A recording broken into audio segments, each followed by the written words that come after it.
प्रभु यीशु ख्रीस्त में मेरे प्यारे भाइयों और बहनों, सप्ताह के पहले दिन एक कृतज्ञ भाव लिए हुए हम सब ख्रिस्तीय फिर एक बार परमेश्वर के वचनों को सुनने के लिए इकट्ठा हुए हैं।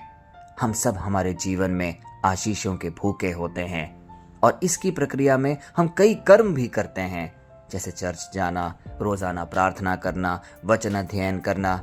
और शायद इस प्रार्थना सभा में हम जो भाग लेते हैं हर दिन एक नियमित समय पर, यह भी आशीष पाने के लिए ही है। लेकिन आज परमेश्वर हमें सिखा रहे हैं कि क्या वह एक महत्वपूर्ण काम है जो हमें अपने जीवन में करना है, जिससे हमारे जीवनों में आशीषों की भरमार उमड़ेगी।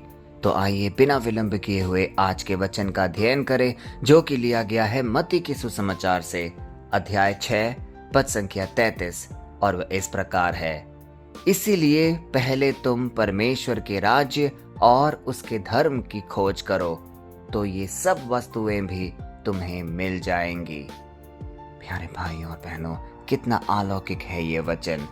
यीशु ये बात उन लोगों से कह रहे हैं जो रोमी साम्राज्य की गुलामी, भारी टैक्स और कल क्या खाएंगे, क्या पहनेंगे, इन बुनियादी चिंताओं में उनका जीवन घिरा हुआ था। वे परेशान रहते थे, चिंतित रहते थे। और उसी ओर आज का यह अध्याय हमें एक राह दिखा रहा है। इस आयत से ठीक पहले यदि हम गौर करेंगे तो यीशु ने 5 बार चिंता ना करो शब्द का प्रयोग किया। यीशु इसके द्वारा हमें समझा रहे थे कि चिंता कोई समस्या नहीं है, बल्कि यह गलत प्राथमिकताओं का एक लक्षण है। प्यारे भाई और बहनों, जरा हम अपने जीवन में भी टटोलें। कोई भी परेशानी या दिक्कत आती है, सबसे पहले हम चिंता करते हैं।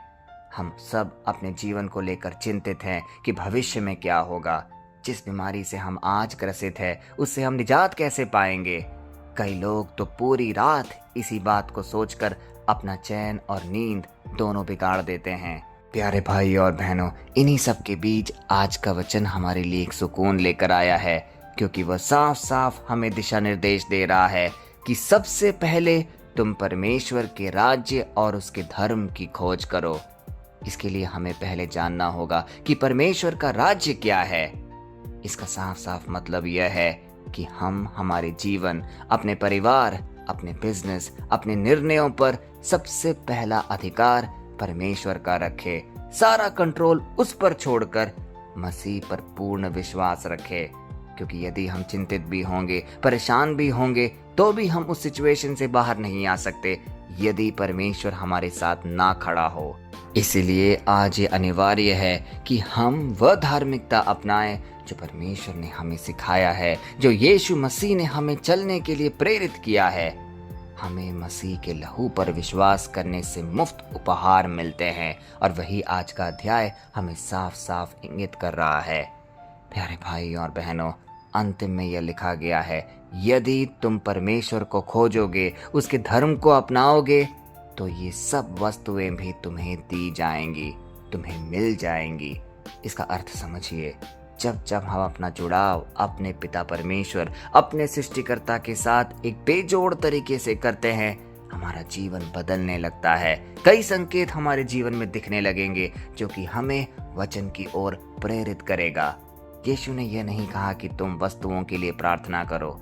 उन्होंने कहा, जब तुम मुख्य लक्ष्य यानी परमेश्वर के राज्य को हासिल कर लोगे, तो भोजन, कपड़ा, मकान और अन्य जरूरतें जो हमारे जीवन में दिखाई पड़ती है, वह सब ऑटोमेटिकली एक बाई प्रोडक्ट के सहारे हमें दिया जाएगा। क्योंकि जब हम परमेश्वर के साथ एक जुड़ाव महसूस करते हैं, तो अन्य सारे वरदान हमारी ओर खींची चली जाती है। प्यारे भाई और बहनों, आज के इस परिदृश्य में देखिए, आज 2026 में अधिकांश मसीही भाइयों और बहनों का जीवन एक चक्र में सीमित है। लोग पहले नौकरी, करियर, बैंक बैलेंस और सुख सुविधाओं की खोज में लगातार लगे पड़े रहते हैं, और बाद में सोचते हैं कि इन सब से अगर समय निकलता है तो हम प्रार्थना करेंगे, तो हम परमेश्वर की शरण में जाएंगे। ये गलत प्राथमिकता है। हमें हमारे जीवन का पूर्ण कंट्रोल परमेश्वर को देना ही होगा। यह वचन हमें सिखाता है कि सुबह उठते ही सबसे पहले परमेश्वर की हुजूरी और उसकी इच्छा को हमें खोजना है, क्योंकि बाकी सब कुछ अपने आप सेट हो जाएगा, सब कुछ हमें दिया जाएगा। तो आइए इस वचन को पूर्ण तरीके से अपने हृदय में उतारकर एक शक्तिशाली प्रार्थना हम अपने सृष्टिकर्ता को समर्पित करें और बोलें, हे सर्वशक्तिमान आकाश और पृथ्वी के अधिपति, हमारे जीवन के सच्चे राजा और चरवाहे प्रभु यीशु मसीह, आज हम तेरे इस वज्र जैसे अटल, आंखें खोल देने वाले और सामर्थ्य वचन के सामने अपने मनों को दीन करते हैं। हे प्रभु, हमें हमारी उस अज्ञानता, सांसारिक लालच और गलत प्राथमिकताओं के लिए क्षमा कर, जिसके कारण हमने कई बार उन तुच्छ भौतिक वस्तुओं को तुझ राजा से बड़ा समझ लिया और तेरे राज्य को किनारे कर दिया। हे प्यारे यीशु मसीह, आज इस सभा में जितने भी भाई बहन उपस्थित हैं, जिन भी परेशानियों से वे ग्रसित हैं, अपने करियर को लेकर, अपने आर्थिक चिंताओं, बच्चों के भविष्य या सुख सुविधाओं को लेकर भारी मानसिक तनाव और दौड़ भाग में गुजर रहे हैं, हे पिता, इसी वक्त अपने शक्तिशाली सामर्थ्य से उनके जीवन में बदलाव लेकर आ, उनके मनों से संसार का सारा भटकाव दूर कर और उन्हें सबसे पहले तेरी संगति और तेरे धर्म का भूखा बना। हम तुझ पर पूर्ण विश्वास रखते हैं हे पिता, हमारे आत्मिक, शारीरिक, मानसिक, आर्थिक और पारिवारिक हर कमी को अपने नाम के सामर्थ्य से दूर कर दे। यीशु मसीह के पवित्र, जीवित और सबसे सामर्थी नाम से ये सारे निवेदन हम मांगते हैं, आमीन। प्यारे भाई और बहनों, याद रखिए, इस 2026 की इस दुनिया में जहां अनिश्चितताओं और मंदी का खौफ हर पल लगा रहता है, हमें चिंतित नहीं रहना है, क्योंकि जिस राजा के राज्य को आपने चुना है उसके भंडारों में कभी कोई कमी ना रही है, ना कभी रह सकती है। जब जब आप राजा के हो जाते हैं तो राजा की यह शाही जिम्मेदारी बन जाती है कि वह अपनी प्रजा की हर एक जरूरत का ख्याल रखे। जरा सोचिए, हर दिन हम परमेश्वर के वचनों पर अध्ययन कर रहे हैं। यह कोई आम मात्र शब्द नहीं है, यह जीवित वचन है और परमेश्वर हमें हर पल देख रहा है।